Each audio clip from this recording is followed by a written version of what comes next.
ਵਾਹਿਗੁਰੂ ਜੀ ਕਾ ਖਾਲਸਾ ਵਾਹਿਗੁਰੂ ਜੀ ਕੀ ਫਤਿਹ। ਮੈਂ ਤੁਹਾਡੀ ਹੋਸਟ ਨੀਲਮ ਕੌਰ ਤੇ ਮੈਂ ਟੀਵੀ 84 ਦੇ ਸਾਰੇ ਦਰਸ਼ਕਾਂ ਦਾ ਹਾਰਦਿਕ ਸਵਾਗਤ ਕਰਦੀ ਹਾਂ। ਪ੍ਰੋਗਰਾਮ ਸੱਚੋ ਸੱਚ ਵਿੱਚ ਰੋਜ਼ਾਨਾ ਦੀ ਤਰ੍ਹਾਂ ਤੁਹਾਡੇ ਤੇ ਸਾਡੇ ਹਰਮਨ ਪਿਆਰੇ ਡਾਕਟਰ ਅਮਰਜੀਤ ਸਿੰਘ ਮੇਰੇ ਨਾਲ ਬੈਠੇ ਹੋਏ ਨੇ। ਆਓ ਨਾਲ ਮਿਲ ਕੇ ਪ੍ਰੋਗਰਾਮ ਸ਼ੁਰੂ ਕਰਦੇ ਹਾਂ। ਜੀ ਡਾਕਟਰ ਸਾਹਿਬ, welcome to our show. Thank you ਜੀ ਡਾਕਟਰ ਸਾਹਿਬ, ਅੱਜ 21 ਅਕਤੂਬਰ 2014 5 ਕੱਤਕ ਨਾਨਕਸ਼ਾਹੀ ਸੰਮਤ 546 ਦਾ ਦਿਨ ਹੈ ਤੇ ਹੁਣ ਅਸੀਂ ਆਪਣੇ ਪ੍ਰੋਗਰਾਮ ਦੀ ਸ਼ੁਰੂਆਤ ਕਰਾਂਗੇ ਅੱਜ ਦੇ ਕਿਸੇ ਅਹਿਮ ਵਿਸ਼ੇ ਨਾਲ। ਤੇ ਕੀ ਹੈ ਅੱਜ ਦਾ ਅਹਿਮ ਵਿਸ਼ਾ ਡਾਕਟਰ ਸਾਹਿਬ? ਅੱਜ ਵਿਚਾਰ ਲਈ ਮੈਂ ਦੋ ਮੁੱਖ ਮੁੱਦਿਆਂ ਨੂੰ ਚੁਣਿਆ ਜੀ। ਪਹਿਲਾ, ਪ੍ਰਧਾਨ ਮੰਤਰੀ ਨਰਿੰਦਰ ਮੋਦੀ ਨੇ ਇਹ ਐਲਾਨ ਕੀਤਾ ਹੈ ਕਿ ਉਹ ਇਸ ਵਾਰ ਦੀਵਾਲੀ ਜਿਹੜੀ ਕਿ 23 ਅਕਤੂਬਰ ਨੂੰ ਹੈ ਉਹ ਕਸ਼ਮੀਰ ਵਾਦੀ ਵਿੱਚ ਜਾ ਕੇ ਹੜ੍ਹ ਪੀੜਤਾਂ ਦੇ ਨਾਲ ਮਨਾਉਣਗੇ ਜੀ। ਹੁਣ ਆਮ ਨਜ਼ਰ 'ਚ ਦੇਖਿਆ ਹਰ ਇੱਕ ਨੂੰ ਲੱਗੇਗਾ ਕਿ ਜੀ ਦੇਖੋ ਮੋਦੀ ਕਿੰਨਾ ਪਿਆਰ ਕਰਦਾ ਹੈ ਕਸ਼ਮੀਰ ਦੇ ਲੋਕਾਂ ਨੂੰ ਕਿ ਉਹ ਉਹਨਾਂ ਦੇ ਨਾਲ ਉਹਨਾਂ ਦੇ ਦੁੱਖ ਦੇ ਵਿੱਚ ਸ਼ਰੀਕ ਹੋਣ ਜਾ ਰਿਹਾ ਖੁਸ਼ੀ ਦੇ ਮੌਕੇ ਜੀ। ਹੁਣ ਇਹ ਉਹੀ ਮੋਦੀ ਹੈ ਜਿਸ ਨੇ ਲਗਭਗ 3 ਹਫ਼ਤੇ ਪਹਿਲਾਂ ਇਹ ਕਿਹਾ ਸੀ ਕਿ ਜੀ ਮੇਰਾ ਜਨਮ ਦਿਨ ਨਾ ਮਨਾਓ, ਜਿਹੜਾ ਤੁਸੀਂ ਮੇਰੇ ਜਨਮ ਦਿਨ ਦੇ ਉੱਤੇ ਗਿਫਟ ਮੈਨੂੰ ਦੇਣੀ ਹੈ ਉਹ ਕਸ਼ਮੀਰ ਦੇ ਹੜ੍ਹ ਪੀੜਤਾਂ ਦੇ ਫੰਡ ਲਈ ਦਿਓ ਜੀ। ਉਦੋਂ ਵੀ ਬਹੁਤਿਆਂ ਨੂੰ ਲੱਗਾ ਕਿ ਜੀ ਦੇਖੋ ਮੋਦੀ ਨੂੰ ਤਾਂ ਕਹਿੰਦੇ ਨੇ ਕਿ ਇਹ ਮੁਸਲਮਾਨਾਂ ਦਾ ਵਿਰੋਧੀ ਹੈ, ਇਹਨੇ ਤਾਂ ਆਪਣਾ ਜਨਮ ਦਿਨ ਵੀ ਨਹੀਂ ਮਨਾਇਆ ਜੀ। ਹੁਣ ਜਦੋਂ ਅਸੀਂ ਦੁਨੀਆ ਦੇ ਵਿੱਚ ਇੱਕ ਹੈ ਕਿਸੇ ਗੱਲ ਨੂੰ ਉਹਦੀ ਫੇਸ ਵੈਲਿਊ ਤੇ ਦੇਖਣਾ, ਇੱਕ ਹੁੰਦਾ ਹੈ ਉਸ ਦੇ ਪਿੱਛੇ ਜਾ ਕੇ ਦੇਖਣਾ ਕਿ ਵੀ ਇਹ ਸਭ ਕੀ ਹੈ ਜੀ। ਹੁਣ ਦੋ ਜਿਹੜੀਆਂ ਧਿਰਾਂ ਨੇ ਕਸ਼ਮੀਰ ਦੇ ਵਿੱਚ, ਦੋ ਤੋਂ ਜ਼ਿਆਦਾ ਨੇ ਪਰ ਪੋਲੀਟੀਕਲੀ, ਇੱਕ ਜਿਹੜੀ ਸਿਸਟਮ ਦੇ ਨਾਲ ਮਿਲ ਕੇ ਚੱਲਦੀ ਹੈ, ਜਿਹੜੀ ਇਲੈਕਸ਼ਨਾਂ ਦੇ ਵਿੱਚ ਪਾਰਟਿਸਿਪੇਟ ਕਰਦੇ ਨੇ, ਉਹਨਾਂ ਦੇ ਵਿੱਚ 3 ਮੁੱਖ ਪਾਰਟੀਆਂ ਨੇ। ਨੈਸ਼ਨਲ ਕਾਨਫਰੰਸ ਹੈ, PDP ਹੈ ਜੀ, ਔਰ ਤੀਸਰੀ ਕਾਂਗਰਸ ਹੈ। ਹੁਣ ਤੇ ਦੂਸਰੀ ਧਿਰ ਉਹ ਹੈ ਜਿਹੜੀ ਕਿ ਹੁਰੀਅਤ ਕਾਨਫਰੰਸ ਦੇ ਥੱਲੇ, ਭਾਵੇਂ ਉਹ ਮੋਡਰੇਟ ਨੇ ਜਾਂ ਹਾਰਡ ਲਾਈਨਰ ਨੇ, ਸੈਯਦ ਅਲੀ ਸ਼ਾਹ ਗਿਲਾਨੀ ਜਿਹੜੇ ਦੂਸਰੇ, ਉਹ ਵੀ ਇਸ ਸਾਰੇ ਨੂੰ ਜਿਹੜਾ ਉਹ ਬਿਲਕੁਲ ਨਕਾਰਦੇ ਨੇ ਕਿ ਅਸੀਂ ਸਿਸਟਮ ਦੇ ਵਿੱਚ ਯਕੀਨ ਨਹੀਂ ਰੱਖਦੇ। ਹੁਣ ਇਹਨਾਂ ਪਹਿਲੀਆਂ ਜਿਹੜੀਆਂ 3 ਪਾਰਟੀਆਂ ਇਲੈਕਸ਼ਨਾਂ 'ਚ ਪਾਰਟਿਸਿਪੇਟ ਕਰਦੀਆਂ, ਕਿਉਂਕਿ ਕਸ਼ਮੀਰ ਦੇ ਵਿੱਚ ਜੰਮੂ ਕਸ਼ਮੀਰ 'ਚ ਇਲੈਕਸ਼ਨਸ ਡਿਊ ਨੇ। ਹਾਲਾਂਕਿ ਜਿਹੜੀ ਜੰਮੂ ਕਸ਼ਮੀਰ ਦੀ ਸਰਕਾਰ ਹੈ, ਮੁੱਖ ਮੰਤਰੀ ਉਮਰ ਅਬਦੁੱਲਾ ਦੀ, ਉਸਨੇ ਬੇਨਤੀ ਕੀਤੀ ਹੈ ਚੋਣ ਕਮਿਸ਼ਨ ਨੂੰ ਕਿ ਜੀ ਲੋਕ ਤਾਂ ਅਜੇ ਹੜ੍ਹਾਂ ਦੇ ਨਾਲ ਉੱਥੇ ਹੀ ਰੁਲ ਰਹੇ ਨੇ, ਕੋਈ ਉਹਨਾਂ ਦੀ ਰੀਹੈਬਿਲਿਟੇਸ਼ਨ ਨਹੀਂ ਹੋਈ, ਚੋਣਾਂ ਅੱਗੇ ਪਾ ਦਿਓ ਜੀ। ਪਰ ਮੈਨੂੰ ਲੱਗਦਾ ਵੀ ਜਿਸ ਤਰੀਕੇ ਦਾ ਪ੍ਰਭਾਵ ਇਸ ਵੇਲੇ ਸਾਰੀਆਂ ਹੀ ਸੰਸਥਾਵਾਂ ਸਣੇ ਸੁਪਰੀਮ ਕੋਰਟ ਦੇ ਮੋਦੀ ਸਰਕਾਰ ਦਾ ਕਬੂਲ ਰਹੀਆਂ ਨੇ, ਇਹਨਾਂ ਨੂੰ ਸੂਟ ਕਰਦਾ ਹੈ ਕਿ ਇਸ ਉਜੜੇ ਪੁਜੜੇ 'ਚ, ਕਿਉਂਕਿ ਵਾਦੀ ਦੇ ਵਿੱਚ ਹੀ ਆਏ ਨੇ ਫਲੱਡ ਜ਼ਿਆਦਾ, ਜੰਮੂ ਜਾਂ ਲਦਾਖ ਜਾਂ ਦੂਸਰਾ ਹਿੱਸਾ ਜਿਹੜਾ ਜਿਹਦੇ 'ਚ ਇਹਨਾਂ ਦਾ ਉਧਮਪੁਰ, ਰਿਆਸੀ, ਇਹ ਸਾਰੇ 'ਚ ਬੜਾ ਘੱਟ ਅਸਰ ਹੋਇਆ। ਸੋ ਇੱਥੇ ਹਿੰਦੂ ਵੋਟ ਜ਼ਿਆਦਾ ਹੈ, ਉਹ ਬਿਲਕੁਲ ਇੰਟੈਕਟ ਹੈ, ਔਰ ਬਾਕੀ ਕੋਈ ਪਾਣਗੇ ਕੋਈ ਨਹੀਂ ਪਾਣਗੇ, ਕਈਆਂ ਨੂੰ ਇਹ ਖਾਰਜ ਕਰ ਦੇਣਗੇ। ਸੋ ਇਹਨਾਂ ਦਾ ਮੁੱਖ ਮਕਸਦ ਜਿਹੜਾ ਇਸ ਵੇਲੇ ਜੰਮੂ ਕਸ਼ਮੀਰ ਨੂੰ ਵੀ ਆਪਣੀ ਉਸ ਵਿਨਿੰਗ ਕਾਰਡ ਦੇ ਵਿੱਚ ਲਿਆਉਣਾ, ਜਿਹਦੇ 'ਚ ਲੇਟਲੀ ਇਹਨਾਂ ਨੇ ਹਰਿਆਣਾ ਔਰ ਮਹਾਰਾਸ਼ਟਰ ਨੂੰ ਲਿਆਂਦਾ ਹੈ। ਇਹ ਬੜੀ ਨਿਸ਼ਚਿਤ ਇਹਨਾਂ ਦੀ ਨੀਤੀ ਹੈ ਔਰ ਬੜੀ ਪਲੈਨਡ ਤਰੀਕੇ ਦੇ ਨਾਲ, ਔਰ ਇਹੀ ਕਾਰਨ ਹੈ ਕਿ ਇੱਕ ਜਿਹੜਾ ਇਹਨਾਂ ਦੀਆਂ ਚਾਲਾਂ ਨੂੰ ਬੜੀ ਚੰਗੀ ਤਰ੍ਹਾਂ ਸਮਝਦਾ ਹੈ ਅੰਦਰੂਨੀ ਜਿਹੜਾ ਤਬਕਾ ਹੈ, ਉਹਨਾਂ ਦਾ ਇਹ ਕਹਿਣਾ ਹੈ ਕਿ ਵੀ ਜਿਸ ਤਰੀਕੇ ਨਾਲ ਈਵਨ ਫਲੱਡ ਲਿਆਂਦੇ ਵੀ ਗਏ, ਇਹ ਕੋਈ ਫਲੱਡ ਆਏ ਨਹੀਂ ਹੈ, ਫਲੱਡ ਲਿਆਂਦੇ ਗਏ ਔਰ ਕੋਈ ਬਿਨਾਂ ਵਾਰਨਿੰਗ ਦਿੱਤਿਆਂ, ਕਿਉਂਕਿ ਲੋਕਾਂ ਨੂੰ ਜੇ ਤੁਸੀਂ 24 ਘੰਟੇ ਪਹਿਲਾਂ ਵੀ ਜਾਂ ਈਵਨ ਕੁਛ ਘੰਟੇ ਪਹਿਲਾਂ ਵੀ ਦੱਸਦੇ ਹੋ, ਉਹ ਕੁਝ ਸੇਵ ਕਰ ਲੈਂਦੇ ਨੇ, ਕੁਛ ਨਿਕਲ ਜਾਂਦੇ ਨੇ। ਸੋ ਸੈਂਕੜਿਆਂ ਮੌਤਾਂ, ਅਰਬਾਂ ਦਾ ਨੁਕਸਾਨ, ਇਹ ਕੋਈ ਐਵੇਂ ਨਹੀਂ ਹੋਇਆ। ਔਰ ਰਾਜਨਾਥ ਸਿੰਘ ਹੋਮ ਮਿਨਿਸਟਰ ਨੇ ਬੜੀ ਢੀਠਤਾਈ ਦੇ ਨਾਲ ਪ੍ਰੈਸ ਕਾਨਫਰੰਸ ਕਿਹਾ ਸੀ, ਉਹਨੂੰ ਪੁੱਛਿਆ ਗਿਆ ਕਿ ਜੀ ਤੁਸੀਂ ਪਹਿਲਾਂ ਵਾਰਨਿੰਗ ਕਿਉਂ ਨਹੀਂ ਦਿੱਤੀ, ਤਾਂ ਉਹਨੇ ਕਿਹਾ ਵੀ ਕभी कभी ਐਸਾ ਵੀ ਹੋਤਾ ਹੈ ਜੀ। ਸੋ ਇੱਕ ਪਾਸਾ ਤਾਂ ਇਹ ਹੈ। ਹੁਣ ਦੂਸਰਾ ਪਾਸਾ ਅਸੀਂ ਦੇਖੀਏ ਕਿ ਵੀ ਇਸ ਤੋਂ ਪਹਿਲਾਂ ਕਿ ਮੋਦੀ ਦੀ, ਕਿਉਂਕਿ 7 ਸਤੰਬਰ ਨੂੰ ਜਿਹੜੇ ਨੇ 4 ਜਾਂ 5 ਸਤੰਬਰ ਨੂੰ ਹੜ੍ਹ ਆਏ, ਅਤੇ 7 ਸਤੰਬਰ ਨੂੰ ਮੋਦੀ ਨੇ ਹੈਲੀਕਾਪਟਰ ਦੇ ਉੱਤੇ ਜਾ ਕੇ ਦੌਰਾ ਕੀਤਾ। ਹੁਣ 23 ਅਕਤੂਬਰ ਨੂੰ ਦੀਵਾਲੀ ਹੈ, ਸੋ ਆਲਮੋਸਟ 1.5 ਮਹੀਨੇ ਬਾਅਦ ਮੋਦੀ ਨੇ ਉੱਥੇ ਜਾਣਾ ਹੈ। ਹੁਣ ਇਹਨਾਂ 1.5 ਮਹੀਨਿਆਂ ਦੇ ਵਿੱਚ ਸਰਕਾਰ ਦੀ ਕੀ ਕਾਰਗੁਜ਼ਾਰੀ ਹੈ, ਉਹ ਤੁਸੀਂ ਜੰਮੂ ਕਸ਼ਮੀਰ ਸਰਕਾਰ ਜਿਹਦੇ ਰਾਹੀਂ ਕੋਈ ਵੀ ਫੰਡਸ ਆਣੇ ਹੁੰਦੇ ਨੇ, ਜੇ ਤੁਸੀਂ ਉਹਨਾਂ ਦੇ ਮੂੰਹੋਂ ਹੀ ਸੁਣੋ ਤਾਂ ਫਿਰ ਸਾਹਮਣੇ ਆਉਂਦਾ ਹੈ ਕਿ ਇਹ ਸਭ ਜੋ ਕੀਤਾ ਜਾ ਰਿਹਾ ਹੈ ਇਹ ਪੂਪ ਲੀਲ ਹੈ ਜੀ। ਕਿਉਂਕਿ ਹੜ੍ਹ ਆਉਣ ਤੋਂ ਫੌਰਨ ਬਾਅਦ ਮੋਦੀ ਨੇ ਐਲਾਨ ਕੀਤਾ ਸੀ ਕਿ ਜੀ ਅਸੀਂ 1000 ਕਰੋੜ ਜਿਹੜਾ ਰੁਪਈਆ ਹੈ ਉਹ ਫਲੱਡ ਰਿਲੀਫ ਲਈ ਦਿਆਂਗੇ, ਔਰ ਜੰਮੂ ਕਸ਼ਮੀਰ ਦੇ ਮੁੱਖ ਮੰਤਰੀ ਉਮਰ ਅਬਦੁੱਲਾ ਦਾ ਕਹਿਣਾ ਹੈ ਵੀ ਅਜੇ ਤੱਕ ਇੱਕ ਨਵਾਂ ਪੈਸਾ ਵੀ ਜੰਮੂ ਕਸ਼ਮੀਰ ਦੀ ਸਰਕਾਰ ਨੂੰ ਨਹੀਂ ਮਿਲਿਆ ਕੇਂਦਰ ਦੇ ਕੋਲੋਂ। ਔਰ ਹੁਣ ਜਿਹੜੀਆਂ ਦੂਸਰੀਆਂ ਧਿਰਾਂ ਨੇ ਹੁਰੀਅਤ ਕਾਨਫਰੰਸ ਦੀਆਂ, ਮੀਰ ਵਾਇਜ਼ ਉਮਰ ਫਾਰੂਕ ਜਿਹੜੇ ਨਰਮ ਧੜਾ ਹੈ, ਸੈਯਦ ਅਲੀ ਸ਼ਾਹ ਗਿਲਾਨੀ ਸਖਤ ਧੜਾ ਹੈ, ਜੇ ਤੁਸੀਂ ਇਹਨਾਂ ਦਾ ਦੇਖੋ, ਇਹਨਾਂ ਦਾ ਤਾਂ ਇਹ ਕਹਿਣਾ ਹੈ ਕਿ ਵੀ ਇਹਨਾਂ ਨੇ ਤਾਂ ਪਹਿਲੇ ਦਿਨ ਤੋਂ ਹੀ ਜੇ ਹੜ੍ਹ ਆਏ ਇੰਨਾ ਨੁਕਸਾਨ ਹੋਇਆ ਵੀ 90% ਲੋਕ ਆਪਣੇ ਘਰਾਂ ਚੋਂ ਬੇਘਰ ਹੋਏ, ਤੇ ਇਹਨੂੰ ਤੁਸੀਂ ਨੈਸ਼ਨਲ ਕੈਲਾਮਿਟੀ ਕਿਉਂ ਨਹੀਂ ਡਿਕਲੇਅਰ ਕੀਤਾ? ਇਹਨੂੰ ਤੁਸੀਂ ਰਾਸ਼ਟਰੀ ਆਪਦਾ, ਕਿਉਂਕਿ ਇਹ ਆਪਦਾ ਹੈ ਹੀ ਨਹੀਂ ਇਹਨਾਂ ਦੇ ਮਨ ਦੇ ਵਿੱਚ। ਇਹ ਤਾਂ ਖੁਸ਼ ਨੇ ਕਿ ਵੀ ਇਹ ਜਿਹੜੇ ਕਸ਼ਮੀਰ ਵਾਦੀ ਦੇ ਮੁਸਲਮਾਨ ਨੇ ਇਹਨਾਂ ਨੂੰ ਅਸੀਂ ਬੇਘਰ ਕੀਤਾ। ਹੁਣ ਜਿਹੜਾ ਪਾਰਟ ਆਉਂਦਾ ਹੈ ਕਿ ਜੀ ਮੋਦੀ ਦੀਵਾਲੀ ਦੇ ਮੌਕੇ ਜਾ ਰਿਹਾ ਹੈ ਉੱਥੇ ਕਸ਼ਮੀਰ ਵੈਲੀ 'ਚ, ਇਹ ਇਵੇਂ ਹੀ ਹੈ ਕਿ ਭਾਰਤ ਦਾ ਪ੍ਰਧਾਨ ਮੰਤਰੀ ਕੋਈ ਮੁਸਲਮਾਨ ਹੋਏ ਜੀ, ਤੇ ਜਦੋਂ ਕ੍ਰਿਸ਼ਨ ਜੀ ਦਾ ਜਨਮ ਦਿਨ ਹੈ ਮਥੁਰਾ ਦੇ ਵਿੱਚ ਜਾਂ ਬਿੰਦਰਾਬਨ ਦੇ ਵਿੱਚ, ਉਦੋਂ ਉੱਥੇ ਨਾ ਜਾਇਓ, ਤੇ ਜਿੱਦਣ ਈਦ ਹੋਏ ਉਦੋਂ ਮੁਸਲਮਾਨ ਪ੍ਰਧਾਨ ਮੰਤਰੀ ਕਹੇ ਜੀ ਮੈਂ ਮਥੁਰਾ ਚੱਲਿਆ, ਮੈਂ ਜਾ ਕੇ ਮਥੁਰਾ ਦੇ ਹਿੰਦੂਆਂ ਦੇ ਨਾਲ ਈਦ ਮਨਾਵਾਂਗਾ। ਇਹ ਇਨਸਲਟ ਹੈ, ਕੋਈ ਆਨਰ ਨਹੀਂ। ਹੁਣ ਜਦੋਂ ਈਦ ਸੀ ਉਦੋਂ ਤਾਂ ਮੋਦੀ ਨਾ ਉੱਥੇ ਗਿਆ, ਔਰ ਕਸ਼ਮੀਰ ਦੀਆਂ ਪਾਰਟੀਆਂ ਨੇ ਕਿਹਾ ਵੀ ਜੇ ਸੱਚਮੁੱਚ ਇਹਨੂੰ ਸੀ ਕਿ ਕਸ਼ਮੀਰ ਵਾਦੀ 'ਚ 90% ਮੁਸਲਮਾਨ ਰਹਿੰਦੇ ਨੇ, ਵੀ ਤੁਸੀਂ ਈਦ ਦੇ ਮੌਕੇ ਤੇ ਆਂਦੇ ਜੀ, ਚਲੋ ਜੇ ਜੈਸਚਰ ਹੀ ਕਰਨਾ ਹੈ, ਪਰ ਈਦ ਦੀ ਤਾਂ ਉਹਨੇ ਫਾਰਮਲ ਵਧਾਈ ਵੀ ਨਹੀਂ ਦਿੱਤੀ। ਔਰ ਉਹ ਜਿਹੜਾ ਕਦੇ ਜਾ ਕੇ ਪਸ਼ੂਪਤੀ ਮੰਦਰ ਨੇਪਾਲ ਦੇ ਵਿੱਚ ਪੂਜਾ ਕਰਦਾ ਹੈ, ਕਦੇ ਜਾ ਕੇ ਜਾਪਾਨ ਦੇ ਵਿੱਚ ਗੀਤਾ ਦਿੰਦਾ ਹੈ, ਕਦੇ ਕਿਤੇ ਹੋਰ ਦਿੰਦਾ ਹੈ। ਔਰ ਹੁਣ ਦੀਵਾਲੀ ਦਾ ਮੁਸਲਮਾਨਾਂ ਦੇ ਨਾਲ ਜਾਂ ਈਵਨ ਸਿੱਖਾਂ ਦੇ ਨਾਲ ਵੀ ਕੋਈ ਲਾਗਾ ਦੇਗਾ ਨਹੀਂ ਹੈ। ਅਸੀਂ ਦਾ ਜ਼ਿਕਰ ਕਰਾਂਗੇ ਆਉਣ ਵਾਲੇ ਦਿਨਾਂ 'ਚ ਕਿ ਵੀ ਇਹ ਮੁੱਖ ਤੌਰ ਦੇ ਉੱਤੇ ਜਿਹੜਾ ਹੈ ਇਹ ਹਿੰਦੂ ਵਿਚਾਰਧਾਰਾ ਜਾਂ ਹਿੰਦੂ ਹਿਸਟਰੀ ਜਾਂ ਇਤਿਹਾਸ ਜੋ ਮਰਜ਼ੀ ਉਹਨੂੰ ਕਹਿ ਲਓ, ਉਹਦੇ ਨਾਲ ਜੁੜਿਆ ਹੋਇਆ ਦਿਨ ਹੈ। ਔਰ ਉਹਦੇ 'ਚ ਸਪਸ਼ਟ ਹੈ ਕਿ ਰਾਮਚੰਦਰ ਜੀ ਜਿਹੜੀ ਕਹਾਣੀ ਹੈ ਰਾਮਾਇਣ ਦੀ, ਰਾਮਚਰਿਤ ਮਾਨਸ ਦੀ ਜਾਂ ਵਾਲਮੀਕੀ ਰਾਮਾਇਣ ਦੀ ਜੀ, ਕਿ ਇਸ ਦਿਨ ਉਹ ਜਿਹੜੇ ਨੇ ਰਾਵਣ ਨੂੰ ਮਾਰ ਕੇ ਲੰਕਾ ਨੂੰ ਤਬਾਹ ਬਰਬਾਦ ਕਰਕੇ ਔਰ ਅਯੁੱਧਿਆ ਪਹੁੰਚੇ ਸੀ, ਔਰ ਅਯੁੱਧਿਆ ਵਾਸੀਆਂ ਨੇ ਦੀਪਮਾਲਾ ਕੀਤੀ ਸੀ। ਇਹ ਇਹਦਾ ਆਧਾਰ ਹੈ। ਹਾਲਾਂਕਿ ਕੋਈ ਇਸ ਦਿਨ ਮੈਨੂੰ ਕਈ ਵਾਰੀ ਹੈਰਾਨੀ ਵੀ ਹੁੰਦੀ ਹੈ ਵੀ ਇਹਨਾਂ ਦਾ ਜੇ ਇਤਿਹਾਸ ਕੁਛ ਵੀ ਹੈ ਉਹਨੂੰ ਵੀ ਤੁਸੀਂ ਫਿਕਸ ਕਰਕੇ ਦੇਖੋ ਤਾਂ ਹੁੰਦਾ ਨਹੀਂ। ਕੋਈ ਦੀਵਾਲੀ ਦੇ ਦਿਨ ਕੋਈ ਰਾਮਚੰਦਰ ਜੀ ਦੀ ਪੂਜਾ ਨਹੀਂ ਹੁੰਦੀ, ਕੋਈ ਰਾਮ ਮੰਦਰਾਂ 'ਚ ਨਹੀਂ ਜਾਂਦੇ, ਪੂਜਾ ਤਾਂ ਲక్ష్ਮੀ ਦੀ ਹੁੰਦੀ ਹੈ ਜੀ। ਸੋ ਜੇ ਹੁਣ ਜੁੜਿਆ ਤਿਉਹਾਰ ਲక్ష్ਮੀ ਨਾਲ ਹੈ ਤੇ ਰਾਮਚੰਦਰ ਜੀ ਨਾਲ ਦੀਵੇ ਜਗ ਕੇ ਪੂਜਾ ਲక్ష్ਮੀ ਦੀ ਹੈ, ਹੁਣ ਇਹੀ ਜਾਣਨ ਵੀ ਕਿਉਂ ਜਿਹੀ ਕਹਾਣੀ ਬਣਾ ਕੇ ਕਿੱਥੇ ਫਿੱਟ ਕਰਦੇ ਨੇ। ਪਰ ਇੱਕ ਗੱਲ ਜ਼ਾਹਰ ਹੈ ਕਿ ਇਸਲਾਮ ਨਾਲ ਦੀਵਾਲੀ ਦਾ ਕੋਈ ਲਾਗਾ ਦੇਗਾ ਨਹੀਂ ਹੈ। ਲੇਕਿਨ ਇਹਦੇ ਬਾਵਜੂਦ ਹੁਣ ਇਹ ਕਹੇ ਜੀ ਮੈਂ ਦੀਵਾਲੀ ਜਾ ਕੇ ਉੱਥੇ ਮਨਾਣੀ ਹੈ, ਉਹ ਤਾਂ ਮਨਾਉਂਦਾ ਹੀ ਨਹੀਂ ਦੀਵਾਲੀ ਜੀ, ਕਿਉਂਕਿ ਉਹਨਾਂ ਦਾ ਤਿਉਹਾਰ ਹੀ ਨਹੀਂ ਹੈ। ਰਾਦਰ ਇਹ ਵੀ ਜਿਵੇਂ ਉਹਨੂੰ ਕਹਿੰਦੇ ਨੇ ਟੂ ਰਬ ਸਾਲਟਸ ਔਨ ਦਾ ਵੂੰਡਸ, ਕਿ ਵੀ ਉਹਨਾਂ ਨੂੰ ਜਾ ਕੇ ਦੱਸਣਾ ਹੈ ਕਿ ਆਹ ਦੀਵਾਲੀ ਹੈ, ਮੈਂ ਤੁਹਾਡੇ ਨਾਲ ਮਨਾਉਣ ਆਇਆ, ਇਹ ਤੁਸੀਂ ਮਨਾਓਗੇ। ਔਰ ਇਹੀ ਉਹਨਾਂ ਦਾ ਸਟਾਂਸ ਹੈ ਹਿੰਦੂਤਵੀ ਤਾਕਤਾਂ ਦਾ, RSS ਦਾ, ਕਿ ਭਾਈ ਇੱਥੇ ਰਹਿਣ ਵਾਲਾ ਹਰ ਹਿੰਦੂ ਹੈ ਔਰ ਜੋ ਕੁਛ ਹਿੰਦੂਆਂ ਦਾ ਹੈ ਉਹਨੂੰ ਓਨ ਕਰੋ। ਸੋ ਕੁੱਲ ਮਿਲਾ ਕੇ ਅਸੀਂ ਸਮਝਦੇ ਹਾਂ ਵੀ ਇਹ ਜਿਹੜੀ ਓਵਰਆਲ ਰਵੱਈਆ ਇਹਨਾਂ 1.5 ਮਹੀਨਿਆਂ ਦੇ ਵਿੱਚ 1000 ਕਰੋੜ ਚੋਂ ਵੀ ਇੱਕ ਪੈਸਾ ਨਾ ਦੇਣਾ, ਉਹਨੂੰ ਨੈਸ਼ਨਲ ਕੈਲਾਮਿਟੀ ਨਾ ਐਲਾਨਣਾ, ਈਦ ਦੇ ਉੱਤੇ ਜਾਣਾ ਤਾਂ ਕੀ ਸੀ ਉਹਨਾਂ ਦੇ ਵਿੱਚ, ਈਵਨ ਫਾਰਮਲ ਗ੍ਰੀਟਿੰਗ ਵੀ ਨਾ ਦੇਣਾ। ਔਰ ਇਸ ਗੱਲ ਨੂੰ ਮੱਦੇਨਜ਼ਰ ਰੱਖਦੇ ਹਾਂ ਜਿੱਥੇ ਇੱਕ ਪਾਸੇ ਉਹਨਾਂ ਨੇ ਕਾਂਗਰਸ, ਨੈਸ਼ਨਲ ਕਾਨਫਰੰਸ ਔਰ PDP ਨੇ ਬੜੀ ਕੌਸ਼ੀਅਸ ਜਿਹੀ, ਕਾਂਗਰਸ ਨੇ ਨਹੀਂ ਵੈਲਕਮ ਕੀਤਾ, ਕਾਂਗਰਸ ਨੇ ਤਾਂ ਕਿਹਾ ਪੋਲੀਟੀਕਲ ਗਿਮਿਕ ਹੈ, ਪਰ PDP ਔਰ ਨੈਸ਼ਨਲ ਕਾਨਫਰੰਸ ਨੇ, ਕਿਉਂਕਿ ਉਹਨਾਂ 'ਚੋਂ ਸ਼ਾਇਦ PDP ਦਾ ਅਲਾਇੰਸ ਵੀ ਹੋਏਗਾ BJP ਨਾਲ, ਹੁਣ ਅਸੈਂਬਲੀ ਚੋਣਾਂ ਨੇ ਕਸ਼ਮੀਰ 'ਚ ਉਹਨਾਂ ਨੇ ਜਿੱਤਣੀ ਹੈ। ਪਰ ਅਸੀਂ ਹਮੇਸ਼ਾ ਦੀ ਤਰ੍ਹਾਂ ਸੈਯਦ ਅਲੀ ਸ਼ਾਹ ਗਿਲਾਨੀ ਦੇ ਇੱਕ ਬਜ਼ੁਰਗ ਆਦਮੀ,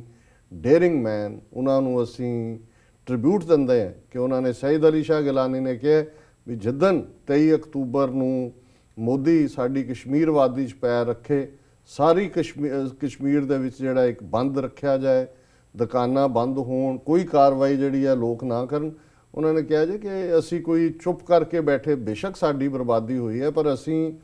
ਇਹ ਸਾਡੀ ਧਰਤੀ ਜਿਹੜੀ ਹੈ ਇਹ ਇੰਡੀਅਨ ਆਕੂਪਾਈਡ ਹੈ, ਇਹ ਭਾਰਤ ਨੇ ਸਾਡੇ ਤੇ ਕਬਜ਼ਾ ਕੀਤਾ ਹੋਇਆ ਹੈ। ਅਸੀਂ ਦੇਖਿਆ ਕਿ ਸੈਂਟਰ ਜਿਹੜੀ ਹੈ ਮਿਊਟ ਸਪੈਕਟੇਟਰ ਬਣੀ ਹੋਈ ਸੀ ਜਦੋਂ ਇਹ ਫਲੱਡ ਆਏ ਨੇ, ਔਰ ਨਾਲ ਹੀ ਉਹਨਾਂ ਨੇ ਕਿਹਾ ਕਿ we want allow anybody to rub salt on our wounds. ਇਹ ਉਹੀ ਗੱਲ ਹੈ ਕਿ ਅਸੀਂ ਕਿਸੇ ਨੂੰ ਵੀ ਆਪਣੇ ਜ਼ਖਮਾਂ ਦੇ ਉੱਤੇ ਜਿਹੜਾ ਹੈ ਉਹ ਲੂਣ ਨਹੀਂ ਛਿੜਕਣ ਦੇਵਾਂਗੇ। ਸੋ ਅਸੀਂ ਇਸ ਕਰੇਜ ਦੀ ਤਾਰੀਫ ਕਰਦੇ ਹਾਂ ਕਿ ਜਿੱਥੇ ਇੱਕ ਪਾਸੇ ਇੱਕ ਵੱਡਾ ਹਿੱਸਾ ਉਹਨਾਂ ਦਾ ਵੀ भावें वो बड़े उजड़े पुजड़े ने, और किस तरीके नाल, ये नहीं भी इंडिया ने ਜਾਂ सेंटर गवर्नमेंट ने खुद मदद नहीं की, बाहरले देश जिन्हां दे विच अमरीका समेत अरब देश ने वो मदद करना चाहते सी। इंडियन गवर्नमेंट कहा जी सानू लोड़ ही नहीं है मदद की जी, और एक पासे कह रहे सी जी मेरे जन्मदिन ते मदद इधर करो, तो उज्जैन यूनीवर्सिटी का वाइस चांसलर अपने स्टूडेंट्स नूं कह रहा सी कि जी ਜਿਹੜਾ ਇਹਨਾਂ ਦੀ ਮਦਦ ਕੀਤੀ ਜਾਏ ਕਸ਼ਮੀਰੀਆਂ ਦੀ, ਤਾਂ ਉਹਨੂੰ ਇਹਨਾਂ ਦੀਆਂ ਵਿਦਿਆਰਥੀ ਜਥੇਬੰਦੀਆਂ ਕੁੱਟ ਕੇ ਉਹਨਾਂ ਨੇ ਉਹਨੂੰ ਹਸਪਤਾਲ ਪਹੁੰਚਾ ਦਿੱਤਾ, ਉਹਦਾ ਦਫ਼ਤਰ ਤੋੜ ਦਿੱਤਾ। ਤੇ ਜੇ ਸਿੱਖਾਂ ਨੇ ਜਾ ਕੇ ਉੱਥੇ ਲੰਗਰ ਲਾਇਆ, ਔਰ ਜਿਸ ਤਰੀਕੇ ਨਾਲ ਬਾਹਰਲੀਆਂ ਸਿੱਖ ਸੰਸਥਾਵਾਂ, ਯੂਨਾਈਟਿਡ ਸਿੱਖਸ, ਖਾਲਸਾ ਏਡ, ਦੂਜਿਆਂ ਨੇ ਹੈਲਪ ਕੀਤੀ, ਔਰ SGPC ਨੇ ਤਾਂ ਰਿਮਾਰਕੇਬਲ ਕੰਮ ਕੀਤੇ ਜੀ। ਉਹਦੇ ਤੇ ਅਸੀਂ ਉਹਨਾਂ ਦੇ TV 84 ਤੇ ਗੱਲਬਾਤ ਵੀ ਕੀਤੀ, ਉਹਨਾਂ ਦੀ ਰਿਲੀਫ ਟੀਮ ਜਿਹੜੀ ਉੱਥੇ ਮੌਕੇ ਤੇ ਸੀ, ਔਰ ਅੱਜ ਵੀ ਹੈ, ਹੁਣ ਵੀ। परसों श्रोमणी कमेटी की वर्किंग कमेटी ने 2 करोड़ रुपया जोड़े कश्मीरी सिख ने उन्होंने रीहैबिलिटेशन लिए रखे। सो ये रिमार्केबल काम है। पर तुसी इन्हां एफर्ट्स के उत्ते हिंदू तवियां के कामेंट देखो तो वो यही लिखते सी कि तुसी सप्पां नूं दुध पिया रहे हो, इन्हां नूं मरण दिओ, इन्हां नूं सिख लंगर खवा खवा के जिउंदे कर रहे हैं। सो इस किस्म का वरतारा। सो असीं समझते हैं भी इस वेले करज की लोड़ हुंदी है, भावें बहुत सारे दुख दे मारे हुए ने, लेकिन जिस तरीके नाल हुरीयत कॉन्फ्रेंस ने ये स्टैंड लिया है, और मैं अगे भी कहा सी कि काश साडे कोल भी इस किस्म का जिहड़ा है अणखी लीडर होए अज जी, जिहड़ा कि मूवमेंट नूं कोई स्ट्रीमलाइन कर सके। और सईद अली शाह गिलानी ने पिछले दिनों 2-3 बार सिख कौम का धन्नवाद किया है, शुक्रिया अदा किया है कि तुसी मुसीबत के वेले आके साडे नाल खलोते हो, और असी जी है उन्होंने चंगी सेहत और लंबी उम्र की कामना भी करते हैं, और उन्होंने इस स्टैंड नूं सपोर्ट भी करते हैं जी। दूसरी खबर जी अगेन सानू शर्म देने वाली है, किसी हद तक असी जिहड़े मूवमेंट के नाल अपने आप नूं सिंपैथाइज करते हैं जां उहदे झंडा बरदार बने हुए हैं। पुलिस कमैमोरेशन डे फंक्शन, इसकी खबर अज सारे पासे लगी है। मोदी ने भी बड़ा वो स्पैशल सुनेहा दिता है, और ये कहा जाता है कि जी ये जोड़े पुलिस वालियां ने देश की एकता अखंडता कायम रखने लई बहादरी दे नाल अपनियां कुर्बानियां दित्तियां, उन्हां दी याद नूं समर्पित हुंदा। मोदी ने इहदे ते मैसेज दिता है जी। Sumedh Saini director general police हज़ारां सिखां दे खून नाल जिहदे हत्थ रंगे हुए ने, उसने जलंधर दे विच हुण ओह जिहड़े पुलिसिए मरे इस दौर च उन्हां दीयां फोटोआं लाईयां हुंदियां, और हर थां जिला हैडकुआर्टर्स अमृतसर, जलंधर, पटियाला, बठिंडा सारे पासे फंक्शन करके हुण बजाए कि एक पासे तो कहानी साडी है, विक्टिम्स दी है, जिहदे कि किवें लाख 1.5 लाख जवानी झूठे पुलिस मुकाबलियां दे विच जिहड़ी है वो गायब कर दित्ती गई। उन्हां दी जदों कोई गल करदे ते फिर ये कहंदे ने कि जी बीते नूं भुल जाओ, मूव फॉरवर्ड, मूव ऑन। पर उस दौर दे विच इस किस्म का धक्का ज्यादतियां करन वाला जे 1600-1700 पुलिस अफसर जां जवान मारे गए उस लड़ाई दे विच, ते उन्हां नूं हर साल वो बड़ी वड्डी ट्रिब्यूट दिंदे ने, बड़ा वड्डा फंक्शन हुंदा है, बड़े बड़े फोटोआं ला के फुल्लां दे हारां नाल उन्हां नूं लद्दिया हुंदा है।